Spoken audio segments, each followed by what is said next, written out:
Hola a todos, bienvenidos a Paredro, el podcast de libros, autores y demás actores del mundo literario. Mi nombre es Camilo Hoyos, les doy la bienvenida a nuestro segundo capítulo realizado en alianza con la Feria del Libro de Bogotá 2022, la Feria de los Reencuentros.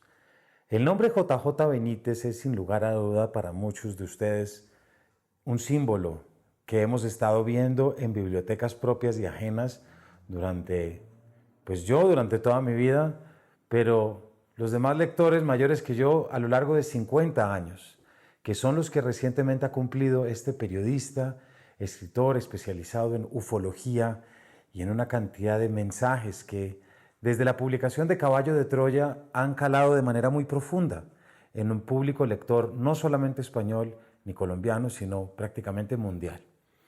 Nos invitaron para moderar una charla en la cual se presentaba la última biografía de JJ Benítez, titulada JJ Benítez desde el corazón, del periodista y presentador mexicano Antonio Erazo.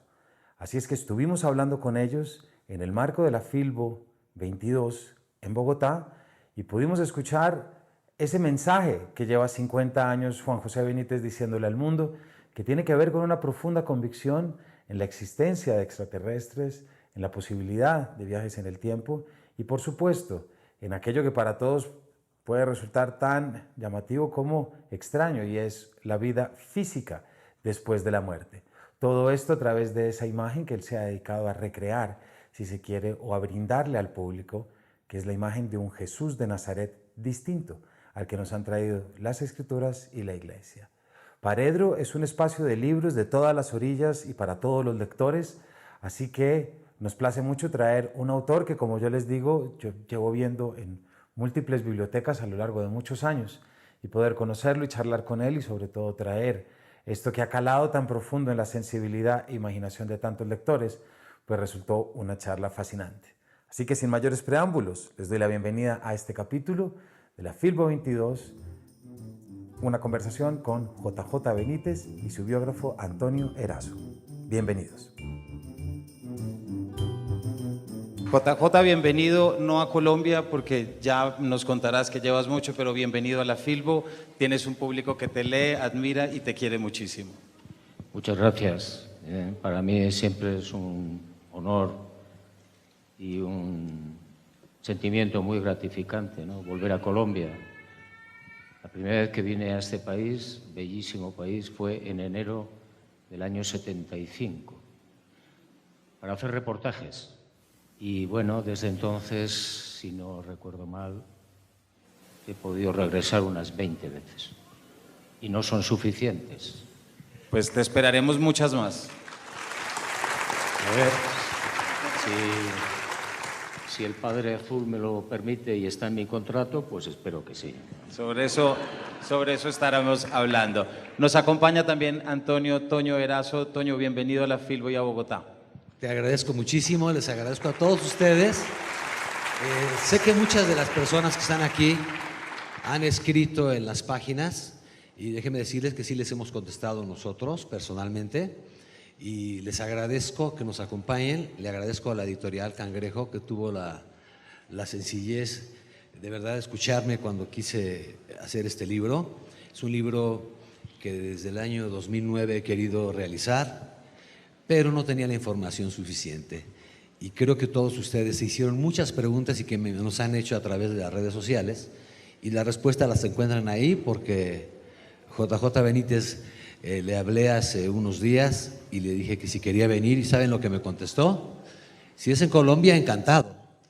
Estaremos hablando, por supuesto, sobre este libro de Antonio que se llama JJ Benítez desde el corazón, pero no vamos a perder también la oportunidad de hablar con JJ y preguntarle sobre cosas que muchos de ustedes ya tienen. Y sé que la pregunta que muchos están pensando ¿es verdad o no?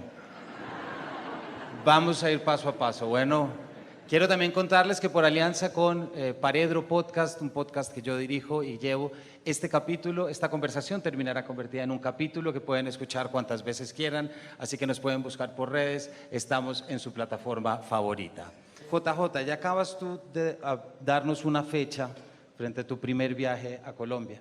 Yo quisiera arrancar esta charla pidiéndote que nos cuentes qué sientes tú cuando miras atrás y ves que llevas 50 años ya con un mensaje. No voy a decir con el libro más vendido, no voy a decir con los 80 libros. Quiero quedarme con un mensaje que tú te has encargado de transmitir. Mira este público como te aplaude y estoy seguro que esto es acá y en muchos otros lugares del mundo. ¿Qué sientes tú?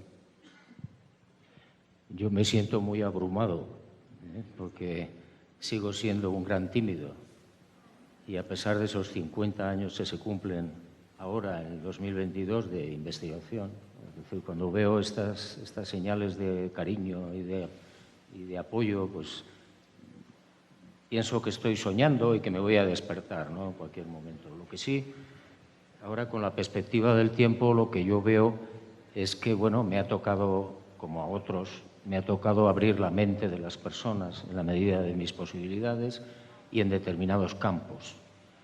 El fenómeno de los ovnis, el que yo me estreno en el año 72, el fenómeno de la vida después de la muerte, en el que me estreno en el año 68 como investigador. Y bueno, pues todo ese tema, toda esa historia, la posibilidad de mostrarle a la gente un Jesús de Nazaret que no es el habitual, a través de los caballos. Bueno, pues todo eso, la verdad es que después de tanto tiempo, a mí me ha llenado el cáliz del alma, ¿no? Y ya prácticamente aspiro a muy pocas cosas. Si tú le pudieras decir algo a ese joven JJ Benítez que en el 68 coge su primera agenda o cuando cae en cuenta que de que ya no va a ser Miguel Ángel, sino que va a ser periodista, si lo tuvieras al frente, ¿qué le dirías? Me callo. Me callo. No, bueno, yo creo que todo en la vida está perfectamente, es mi opinión, está perfectamente diseñado y organizado minuciosamente. Y además por nosotros mismos, es lo que yo a veces hablo de la famosa ley del contrato que está por ver, pero bueno, en la que yo creo. Y ahora me doy cuenta, con la perspectiva del tiempo, de que todo estaba minuciosamente organizado. Yo quería ser Miguel Ángel, mi padre no tenía recursos económicos para llevarme a la Escuela de Bellas Artes de Madrid, y un día, mientras pintaba un mural en el colegio, pues un profesor de literatura entró y me dijo, ¿tú quieres ser periodista? Y yo seguí pintando y le dije, ¿y eso qué es? Y me dijo, bueno, pues decir la verdad, contar la verdad. Bueno, a partir de ahí entré en la universidad y ahora entiendo cómo para determinados trabajos, para casi todos los trabajos, se necesita un periodo de entrenamiento en cualquier oficio.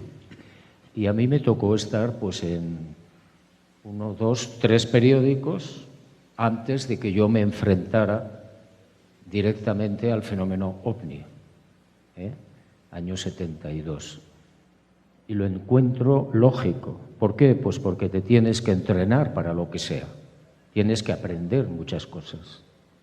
Y bueno, pues ahí he seguido fiel a lo contratado y bueno, pues ahora en circunstancias muy amargas.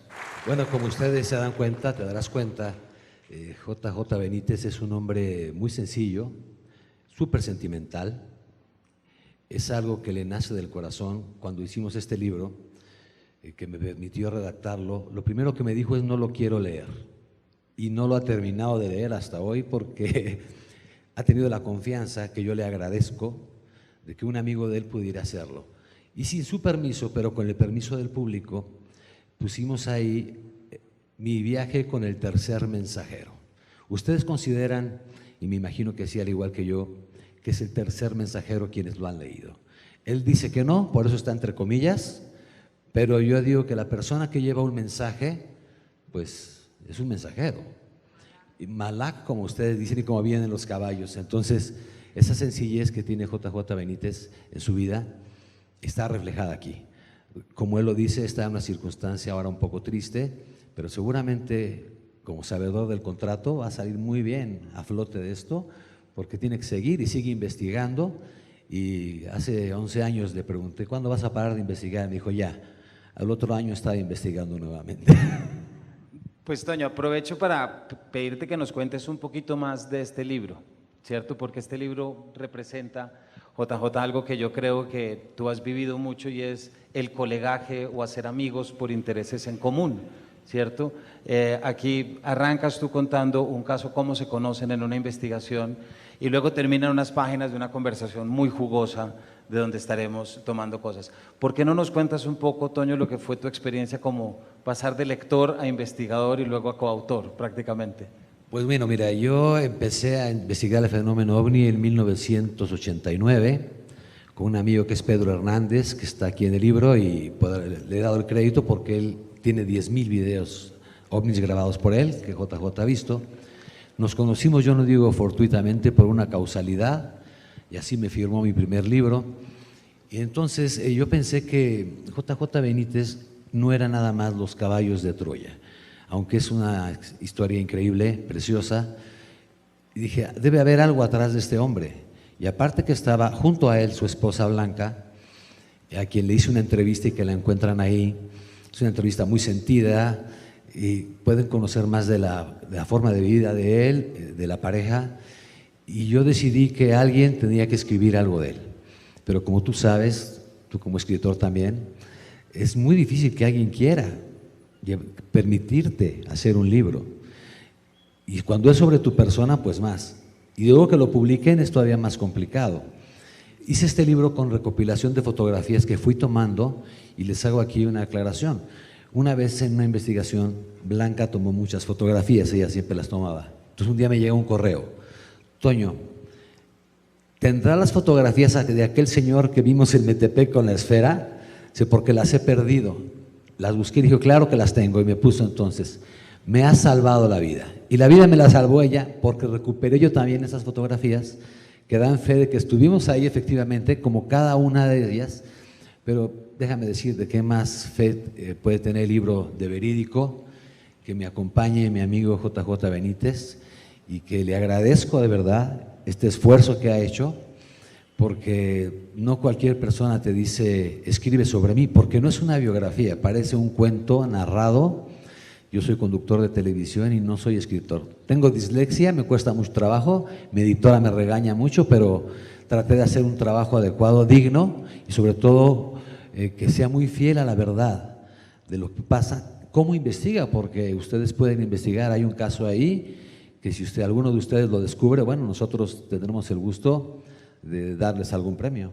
Gracias, Toño. Bueno, JJ, volviendo a los 50 años que se están celebrando ahorita, a mí me gustaría, y estoy seguro que aquí quienes nos acompañan también les gustaría, volvamos a mirar atrás. Tú nos cuentas ahorita tus intereses, surgen 68, 72, pero para que a uno le interese algo, tiene que estar dispuesto a que le ocurra, ¿cierto? Para que a uno se le aparezca algo, uno tiene que estar con la disposición. Me intriga mucho saber, JJ, ¿en qué momento tú descubriste el misterio? ¿Cuándo caíste en cuenta que había algo más allá? Bueno, a mí me cuentan en el año 68, en una espera periodística típica en Zaragoza, en España, una experiencia de un compañero que estaba esperando, no me acuerdo cuál era la información, y me llamó la atención porque era un hombre, un periodista de televisión muy serio, y me cuentan, no sé por qué, la experiencia que había vivido en el año 42, en enero, creo recordar, en la División Azul, que era un ejército de voluntarios españoles que iban a combatir a Rusia. Y me explica cómo él en ese momento tenía que llevar unos fulminantes, unos explosivos de un bloqueo a otro, de una posición a otra, y los rusos empiezan a atacar, con la mala suerte de que además cae una ventisca y este hombre, Miguel París, pues le hiere una de las granadas, se queda medio ciego, no sabe para dónde tiene que tirar y dice, me contaba que de repente apareció un compañero de Zaragoza, que estaba también en el ejército, y le dice, fulano, ¿dónde vas? Pues mira, tengo que ir al fuerte tal, o al bloqueo tal. Sígueme. Y lo lleva hasta el bloqueo, hasta la posición donde tenía que entregar los explosivos. Y el otro le dijo, bueno, yo sigo. Cuando a este hombre, a Miguel París, lo llevan al hospital para curarlo, explica lo que le había pasado y le dicen, eso es imposible. ¿Por qué? Porque fulanito, el amigo del mismo pueblo de Zaragoza, lo mataron hace 70 días con un mortero. Bueno, a mí aquello me dejó muy impactado, pero no investigué más. Tuvo que ser después, a partir de los años 72, cuando yo me encaro sin querer y aparentemente por casualidad, yo hace mucho tiempo que no creo en la casualidad, me encaro con el fenómeno OVNI. Un redactor jefe me manda a hacer un avistamiento de un objeto no identificado en una aldeíta. Yo voy absolutamente escéptico, nunca había leído sobre el tema, había visto alguna película, pues como todo el mundo, ¿no? Y me quedé desconcertado, porque la gente, los vecinos de aquel pueblito, que eran campesinos, me contaron cómo un objeto muy extraño, en forma de gran cigarro de luz blanca, muy brillante, silencioso, se colocó encima de la escuela del pueblo. Bueno, resumiendo, a mí me llamó mucho la atención porque no obedecía a nada conocido y empecé a pensar que había algo muy extraño. Y a partir de ahí, por pura curiosidad personal, me empecé a interesar por todos los casos del fenómeno OVNI que se daban primero en la región y después en España y después en el extranjero. Y un día me di cuenta de que el fenómeno era cierto. Era imposible que tanta gente estuviera mintiendo o inventando. Imposible. Y bueno, en el año 79, el Opus Dei me prohibió escribir sobre el fenómeno OVNI en el periódico en el que yo trabajaba, que era la Gaceta del Norte. No me dieron ninguna explicación. Y tuve que tomar una decisión. O seguía la investigación o seguía en el periodismo. Yo no tenía recursos económicos y tomé la decisión de dejarlo todo y de seguir la investigación. ¿Por qué? Porque a mí ya me había motivado. Yo sabía que el fenómeno era real, que eran civilizaciones no humanas que nos están visitando, y yo quería saber más, quería ir más allá, quería investigar. Y bueno, pues firmé un contrato leonino con Plaza y Janés, 6 libros en un año. Me daban 300.000 pesetas, que no sé cuánto es al cambio, por libro entregado sin derechos. Y entregué 5. No pude, con el 6º no pude. Entonces, bueno, en un momento determinado uno de esos libros se vendió muy bien, tuvo mucho éxito, se llamaba El Enviado, y me llamó José Manuel Arabós, que era editor de Planeta, y me pidió si quería correr en su cuadra. Dije que, bueno, dependía del pienso. Y desde entonces, pues estoy publicando con la editorial Planeta, ¿no? E investigando. Y de verdad, cada vez sé menos. Cada vez sé menos.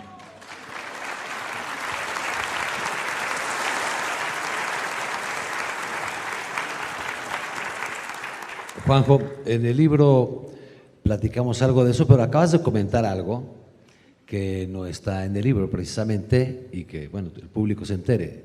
Dices que tomaste la decisión de dejar el trabajo en el periódico para investigar. ¿Tú crees que realmente tomaste la decisión, que tuviste ese libre albedrío de acuerdo al contrato que tenemos firmado y que todos ellos conocen? Aparentemente tomé yo la decisión, pero ahora sé que no la tomé yo. La tomé, pero estaba escrito. Como está escrito en la vida de cualquier ser humano, lo que tiene y lo que no tiene que hacer. Sea quien sea, viva donde viva y desarrolle la actividad que desarrolle. Esa es una seguridad, una certeza y un convencimiento que no puedo demostrar al 100%, como es lógico, pero que a nivel íntimo estoy absolutamente seguro que es así. Porque además es lo lógico, es decir, no tiene sentido que un mundo como este venga alguien que es absolutamente pobre, ciego, bueno, lo que sea, salvo que haya algunas ventajas, entre comillas, que nosotros ahora no vemos, pero que existen, y que antes de nacer alguien elige ese tipo de vida. Ya sé que es indemostrable de momento y complicado, pero es la hipótesis de trabajo que a mí más me convence. Antes de nacer, eliges lo que sea y donde sea, minuciosamente, incluso la hora y el momento y la forma de morir. Y si están de acuerdo, y si estás de acuerdo, firma. Y cuando naces, te lo borran, para no descafeinar la experiencia, claro. Eso a mí me ha servido muchísimo porque me sirve para entender tantas y supuestas injusticias, tantos problemas en el mundo, tantas guerras, tantos... Me sirve, creo, para entenderlo mejor, o un poco más. No sé lo que me habías preguntado. No importa. Juanjo, por este contrato del que nos hablas, quiero tomar una frase que aparece en las entrevistas y que nos acabas de decir, porque la veo llena de sentido. Es por esto que tú no crees en las casualidades. Yo no creo en las casualidades desde hace muchísimos años, porque empecé a darme cuenta de que era casi imposible desde el punto de vista matemático que ocurriera lo que ocurría. De hecho, yo empecé a escribir un libro que nunca se ha publicado, que se titula El experimento. Y es llevar un diario de 1000 días. 1000 días, un diario, donde yo anoto todo lo que me ocurre minuciosamente. Y cuando aparece una casualidad, lo pongo en rojo y te quedas absolutamente asombrado de cómo en todas las vidas, en todas, de cualquier ser humano, no sé si me equivocaré, pero hay como poco 2, 3, 4 casualidades al día. Eso no es consecuencia del azar. Eso es una programación, se nos escapa. Yo creo en la divinidad, no soy religioso, no practico ninguna religión, pero creo en el Padre Azul, por supuesto, y en Jesús de Nazaret, ¿no? Muchas gracias. Y yo creo que todo eso está tan bien organizado que se nos escapa. Tenemos un cerebro más o menos de 1400 centímetros cúbicos y el pobre hace lo que puede. Se nos escapan muchas cosas. La realidad no es esta. Esto es una experiencia que estamos viviendo, pero la realidad no es esta. Y cuando mueres, vuelves a casa. Entonces, conclusión, todo está minuciosamente organizado. Y aunque no lo entiendo, organizado para el bien. No lo entiendo. Juanjo, hay algo que lo veo aquí en la fotografía y que muchos de los que están acá también tienen un referente, que a mí me parece que es un símbolo muy importante, que es tu chaleco multibolsillo. ¿Por qué? Porque ese es el atuendo que no utiliza el escritor sentado en una silla frente a un computador. El chaleco lo utiliza quien va al territorio, quien va a buscar. Tú has tenido una combinación entre la práctica de escritura, en el libro aparece unas jornadas entre 6 y 12, 6 de la mañana y 12 del día, y luego retomar de 4 a 6 más o menos, pues ya ustedes lo verán. Pero lo que tú nos cuentas y el mensaje que tú traes no puede surgir únicamente de leer y de escribir. No, evidentemente. ¿Por qué no nos cuentas cómo trabajas tú? Evidentemente, bueno, pues desde el principio prácticamente la mecánica era muy simple. Yo me entero de una información por el medio que sea, voy a ver a los testigos, importantísimo. Los interrogo, hablo con ellos, me cuentan lo que ha sucedido y si hay pruebas, si hay muestras del paso de esas naves, por ejemplo, en el terreno, recojo toda la información posible, todas las muestras y pongo toda esa información en manos de quien lo puede analizar, que normalmente son la universidad, los científicos, sin que yo les cuente absolutamente nada, para no condicionarlos. Con todo ese bagaje, yo lo que hago es meter toda la información en la nevera y esperar un tiempo para volver a ver a esa gente, para que me vuelvan a contar toda la información. Eso exige tiempo, viajar, esfuerzo, bueno, constantemente. Cuando ya no investigo, cuando estoy en casa, procuro que durante mucho tiempo, antes de ponerme a escribir, yo haya reflexionado sobre lo que ha ocurrido en tal sitio, tal caso, tales personas, sea del tema que sea del fenómeno ovni, o sea de la muerte, de la vida después de la muerte, o lo que sea. Es un proceso absolutamente necesario. No puedes ponerte a escribir sin tener un mínimo de garantías de que lo que tú estás investigando puede ser cierto. Y aún así no tienes nunca la seguridad, o yo no la tengo al 100%. En cuanto a los viajes, es un poco la mecánica, Blanca se la llevaban los demonios porque yo estaba constantemente viajando. Y claro, es complicado, es difícil, es duro. Muchas veces no te apetece moverte de casa, ¿no? Pero ese afán. Yo he ganado mucho dinero con los libros, mucho, y me lo he gastado todo. Todo. Y me lo he gastado en nuevas investigaciones. Bueno, y cuando estoy en casa y estoy escribiendo, pues la mecánica es, bueno, antes era peor. Yo trabajaba desde por la mañanita temprano, almorzaba y continuaba por la tarde-noche, hasta que estaba exhausto.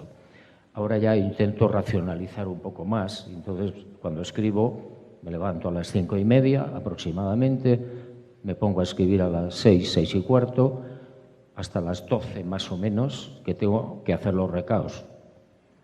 Tengo que ir a la compra, al banco, a no sé qué, a la farmacia.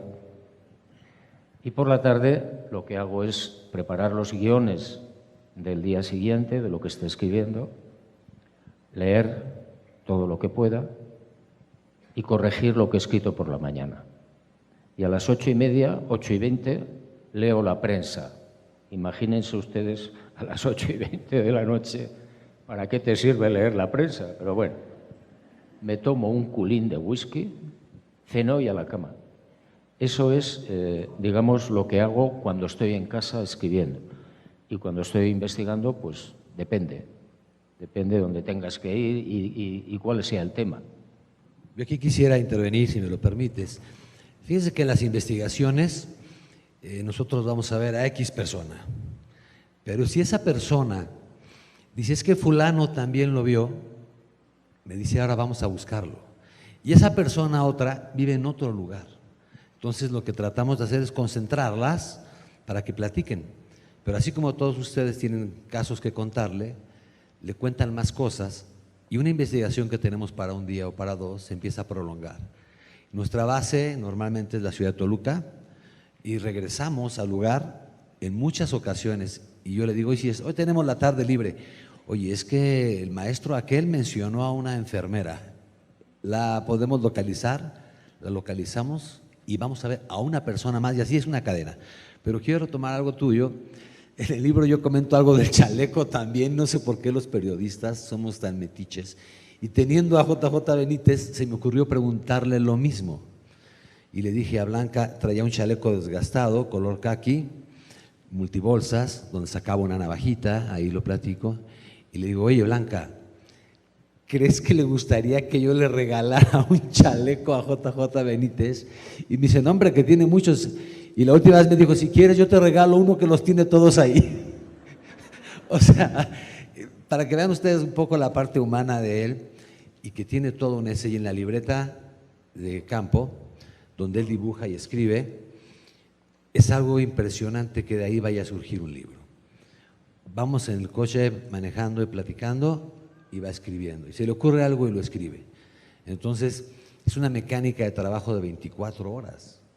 Y así como tú eres un gran lector que has estudiado muchísimo la literatura, bueno, hay personas que pueden escribir y por eso es que no cualquiera puede dar un mensaje. Todo a través de tu medio de comunicación, yo a través del mío, podemos expresarnos y ahora la gente que también con la tecnología se puede expresar. Pero quien escribe en una máquina de escribir normal, mecánica, que tiene que utilizar libros para documentarse mientras escribe y pone, no sé, 100 pies de página, que a veces, como en el Caballo 2, son más los pies de página que el libro, que es muy difícil de leer. Les pasó a todos, ¿verdad? Entonces, imagínense poder hacer esa labor. Yo le pregunto a él eso en el libro y le digo, si yo tuviera que copiar el Caballo 9, copiarlo, en 6 meses no puedo hacerlo. ¿Cómo es que él lo puede escribir y sacar esta información? Y me dice claramente, la información de dónde te llega. Y él hace de allá, o sea que ustedes sabrán. Gracias, Toño. A mí me intriga mucho eso, JJ, fíjate. Aquí aparece y tú mencionas como uno de esos primeros novelistas que te movieron la imaginación fue Julio Verne, y luego tienes un libro sobre Julio Verne. A mí me intriga mucho el JJ Benítez lector. ¿Tú qué lees? Es decir, ¿qué libro tienes en este momento en la maleta o en el que trajiste? Porque todo lo que has contado, ¿cómo ha sido tu conexión con la lectura? Bueno, es muy complejo, muy largo, como todo el mundo que lee, ¿no? Yo empecé a leer cuando tendría 7 años, por ahí. Cayó en mis manos 20.000 leguas de viaje submarino, del maestro Gabriel Verne. Y yo me acuerdo de aquellos inviernos en Pamplona, muy fríos, alrededor, pegadito a una estufa pintada de purpurina, de leña, donde se me ponían las orejas y la imaginación absolutamente rojas, leyendo esto. Y me quedé sorprendido porque acabé el libro sin una sola salpicadura. Bueno, ese fue un poco el arranque, ¿no? Me fascinó. Yo no tenía dinero para comprarme libros y un día encontré una colección de Tarzán. Y tuve para el primer libro, pero no para los siguientes. Y entonces no se me ocurrió mejor idea que sisarle a mi supuesta madre. Y entonces me mandaba los recados y me quedaba con algo. No mucho, pero bueno. Y con eso me compraba los libros de Tarzán. Después empecé a leer todo lo que caía en mis manos, fuera literatura, fueran viajes.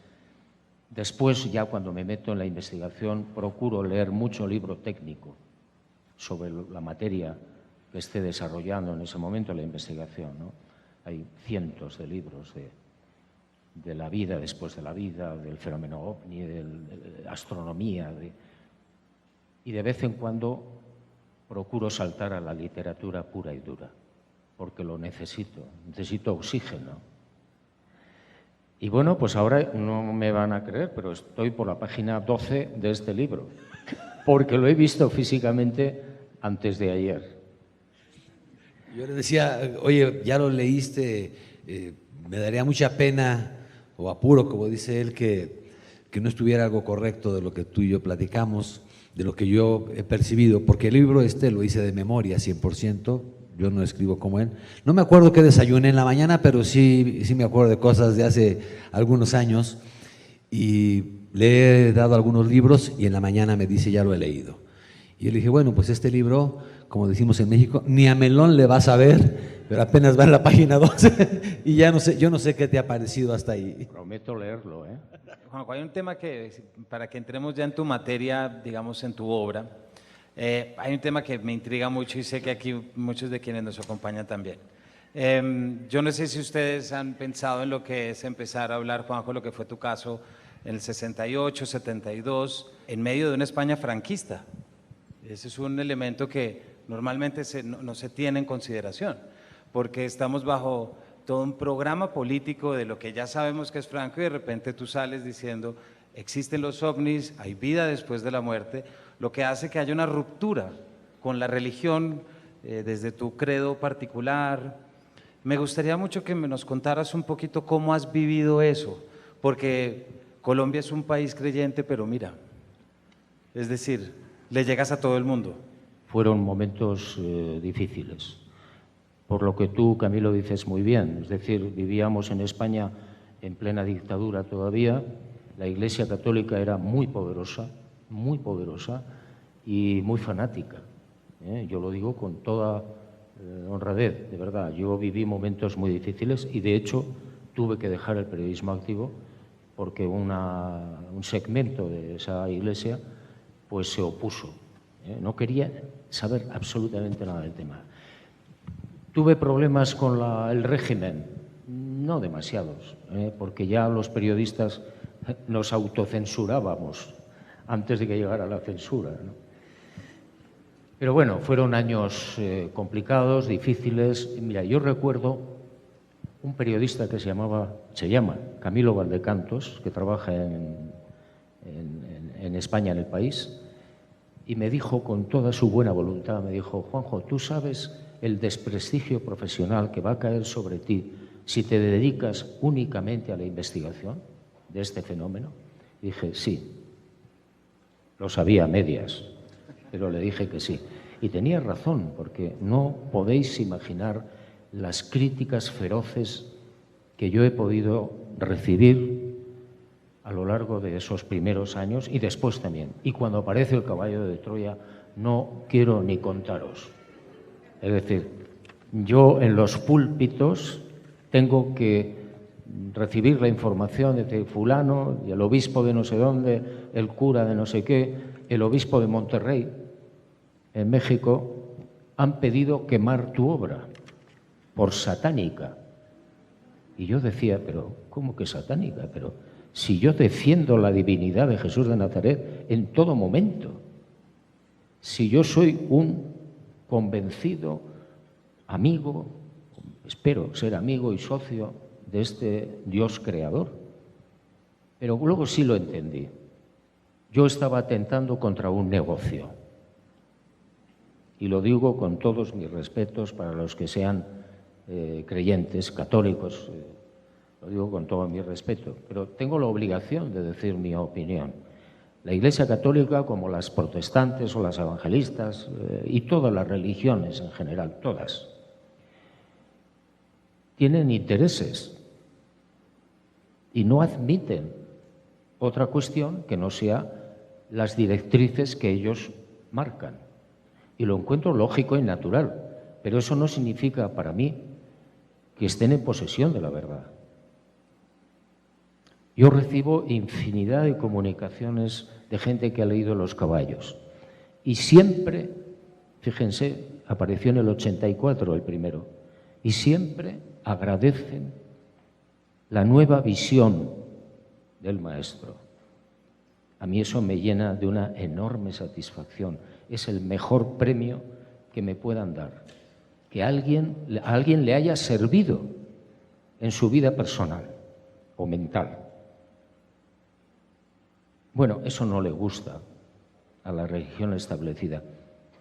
Jesús de Nazaret habla en varias ocasiones, según Los caballos, de lo que él llama la religión fosilizada.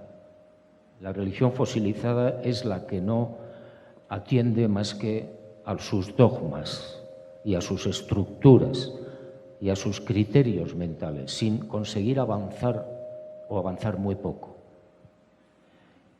Yo estoy de acuerdo, es decir, estamos sometidos, bueno, están sometidos mucha gente a una servidumbre moral. Si no eres bueno, ya sabes lo que hay. Falso. Falso. Jesús nunca dijo eso. Jesús nunca predicó eso. No era su objetivo. Fue algo mucho más trascendental para mí. Y yo lo he aprendido en Los caballos, en esa información que yo recibo. No he venido aquí a salvar a nadie. He venido a algo más importante, He venido a decirles que después de la muerte todos van a seguir vivos, que eso sí me interesa. Bueno, no lo he dicho, pero supongo que se intuye, ¿no? El descubrimiento para mí de Jesús de Nazaret fue 180 grados. El descubrimiento, entre comillas.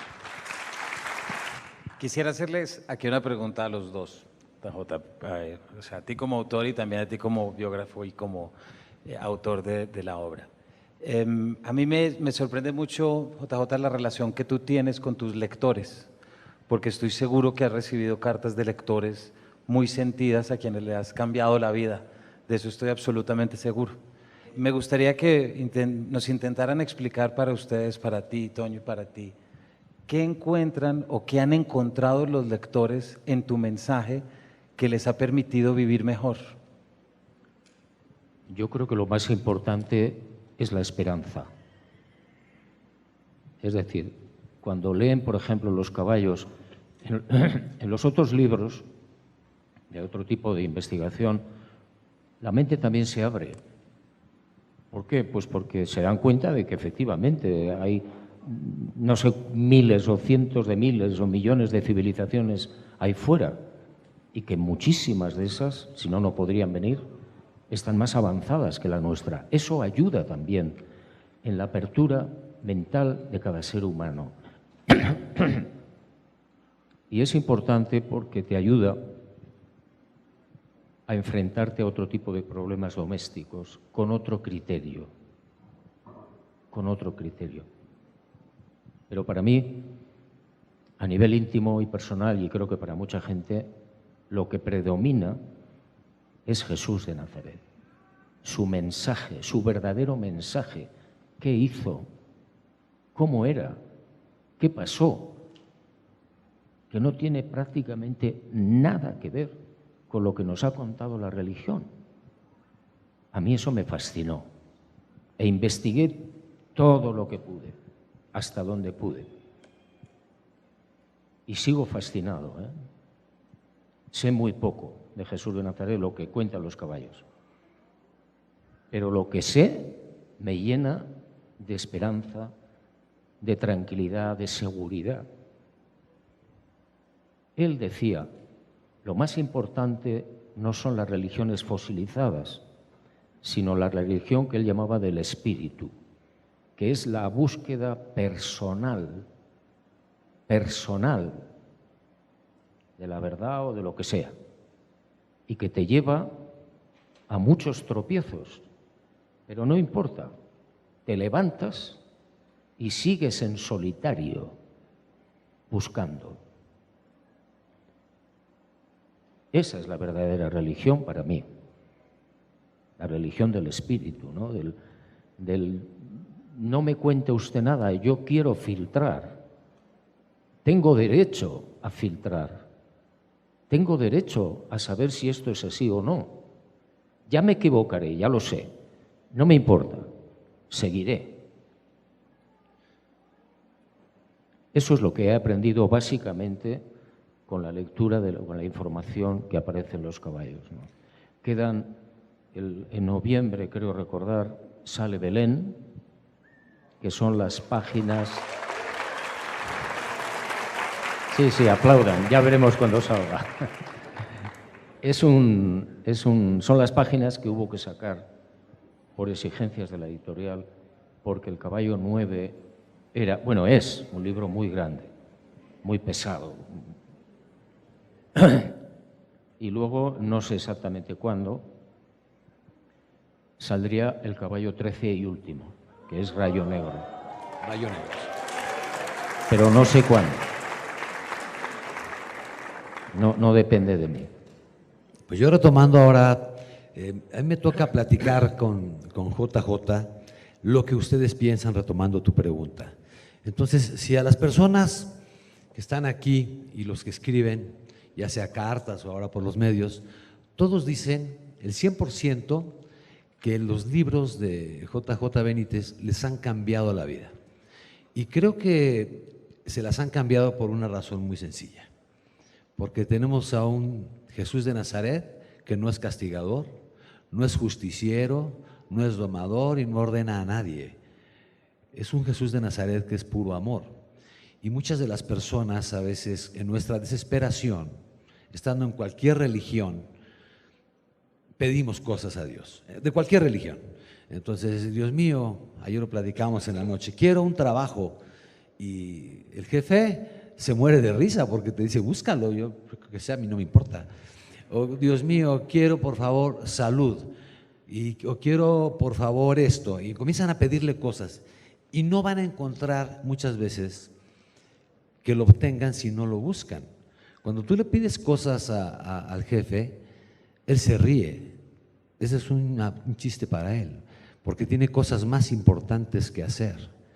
Entonces, cuando ustedes, o yo, o ustedes, encontramos a un Dios que nos da esa libertad de creer que las cosas son como tienen que ser y que Él está ahí presente, entonces nos sentimos bien, porque ya no dependemos de un milagro. El milagro es creer en los milagros. Realmente lo que nosotros debemos pedir, si es que podemos pedir, es aceptación y entendimiento, porque como dice Juanjo, las cosas van a ser como son y de cada caída hay que levantarte. Cuando tú tienes un problema, al paso del tiempo, si logras vivir, porque el tiempo en el futuro no existe realmente, podemos caer muertos aquí, al paso del tiempo ese problema te da risa, porque lo resolviste, y lo que era triste o lo que era malo que tú creías en el momento, ahora es bueno, porque es una experiencia. Me corrieron del trabajo y ganabas X cantidad. Bueno, ahora tienes un mejor trabajo, ahora te va mejor o ahora haces lo que quieras. Para poder hacer lo que quieres, tienes a veces que dejar algo, soltar. Para poder hacer este libro, dejé el trabajo un año y bueno, Diosito que es tan bueno y que viste a los pajaritos no me dejó morirme de hambre, pero sí requiere, aunque sea un libro de pocas páginas, toda tu atención. ¿Y por qué lo haces? Porque tienes un sueño y lo quieres llevar a la realidad.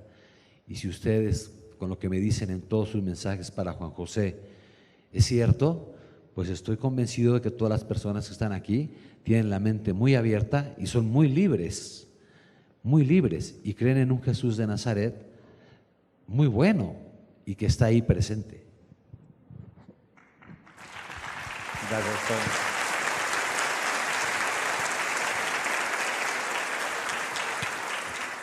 Estamos ya en la recta final, nos quedan unos 7 minuticos, yo sé, pero JJ, no quiero que esto se acabe sin preguntarte por algo que ya nos estabas empezando a contar, que es tu relación con Colombia y lo que has estado. Hay una expresión muy buena de la sabiduría popular colombiana y es una expresión que tienen en el eje cafetero porque dicen las brujas no hay que creer en ellas, pero que las hay, las hay. Es la mejor manera de resolver una cantidad de cosas. Yo te he escuchado a ti historias que has escuchado de sucesos extraños en el Putumayo, te la escuché en alguna entrevista. ¿Nos contarías un poco si has escuchado o algo que un poco que nos traiga eso a temas del país nuestro? No sé cuántos casos habré investigado en Colombia, pero seguramente son más de 50. Y bueno, tengo muchos recuerdos de casos muy interesantes. Ahí en esa zona del sur hay entradas y salidas de objetos de lagos y de lagunas y de encuentros con tripulantes, ¿no? Y de encuentros y de secuestros. Bueno, si el caso es auténtico, es interesante siempre, ¿no? No sabría decirte cuál de los casos me llamó más la atención, porque son muchos, ¿no? Muchísimos. Y eso pasa en todo el mundo. Mira, yo recuerdo la primera vez que vine, me impactó mucho de Colombia otra cosa. En ese año 75 yo fui a visitar la Catedral de la Sal y me quedé impactadísimo. Impactadísimo. Y yo tengo el recuerdo de Colombia a través de la Catedral de la Sal. Y por supuesto de las colombianas, claro.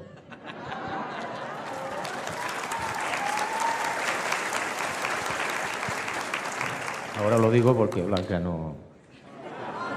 Bueno, no sé si me estará escuchando, es probable que sí. No, en Colombia han pasado cosas espectaculares. Aquí en la sala hay una familia con la que yo hablé en su momento, que tuvo un encuentro doble de varios de sus miembros con un ser gigante. Y al mismo tiempo el resto de la familia que estaba en otro lugar de Colombia, pues vieron también, tuvieron una serie de experiencias, ¿no?, muy curiosas. Pero es que son muchísimos casos. Miren, yo tengo en mis archivos aproximadamente unos 3.000 casos de encuentros con humanoides en todo el mundo. Y tengo una mínima parte de lo que hay. Yo siempre digo, cuando sale a la luz pública o en la prensa, bueno, pues los norteamericanos, el Pentágono, reconocen que el tema OVNI es cierto y que unos pilotos de la Navy han visto no sé qué y lo han filmado y tal. Yo digo, bueno, sí, de acuerdo, correcto. Pero saque usted lo que se estrelló en julio de 1947 en Nuevo México, en Roswell. Y ya está, y se acabaron las dudas, las polémicas y los problemas. No creo que lo hagan, porque sería reconocer que han estado ocultando el tema durante 70 y muchos años, desde la Segunda Guerra Mundial prácticamente. No pueden ustedes imaginar cómo nos mienten todos los militares del mundo, sean norteamericanos, colombianos, españoles o rusos. Nos están ocultando la verdad constantemente. Si simplemente sacaran a la luz la nave estrellada en Roswell y las 4 criaturas pequeñas que iban allí, se acabó el problema. Pero claro, yo entiendo que eso desestabilizaría a la sociedad humana, porque habría que hacer muchas preguntas. Si esa civilización es superior a la nuestra en miles de años, los que sean, ¿tienen el mismo Dios? ¿Existe Dios? ¿Qué hacemos con todas las grandes religiones monoteístas, donde hay millones de personas que creen de buena fe en lo que dice esa religión? Habría que revisarlo todo, y eso al final nos llevaría a un enfrentamiento entre nosotros. Por tanto, no justifico la actitud de los militares, pero la entiendo. JJ, para cerrar, me gustaría que nos dejaras aquí en el auditorio y a todo este público, déjanos una palabra, una frase, una idea, algo que quieres que estos oyentes que estamos se lleven de esta charla tan rica que tuvimos. Pues lo único que se me ocurre es que no pierdan ustedes la esperanza. A pesar de todo lo que estamos viviendo, el futuro es maravilloso. Ya sé que no es comprensible, pero créanme, el futuro es espléndido. Y muchas gracias. Claro. Muchísimas gracias. No olviden y ya saben dónde encontrar el libro del que estamos hablando hoy, JJ Benítez desde el corazón, con Antonio Erazo. Antonio, muchísimas gracias por habernos acompañado. No, pues yo te doy las gracias a ti por tu sencillez. Fíjense que rápidamente les diré, cuando alguna persona tiene muchos conocimientos, aquí tenemos a 2 ejemplos, a veces las personas creen que saben mucho y entonces la soberbia nos comienza a rebasar, como cuando yo empecé a salir en la tele, tenía 19 años y crees que eres el número 1, pero cuando empiezas a aprender un poquito y tienen la preparación que tienes tú, Camilo, muchas gracias, Juanjo, entonces la sencillez es lo que se convierte en tu vida. Y yo como escritor de este libro, que les decía es más que una biografía, es una historia, una narración, te doy las gracias. Te doy las gracias por tu sana crítica, que seguramente encontrarás muchas cosas con tanto que has leído. Gracias al público que escribió y que vino desde muchísimos lados y que, bueno, no les fallamos. Yo les dije que iba a estar y sí está aquí. Gracias, muchas gracias. Y por supuesto, JJ, muchas gracias por haber estado aquí con nosotros en la Filbo, en este espacio, como ves aquí, te leemos mucho y te queremos mucho. Muchísimas gracias. Muchísimas gracias. Espero que nos volvamos a ver pronto. Muchísimas gracias. Mi nombre es Camilo Hoyos.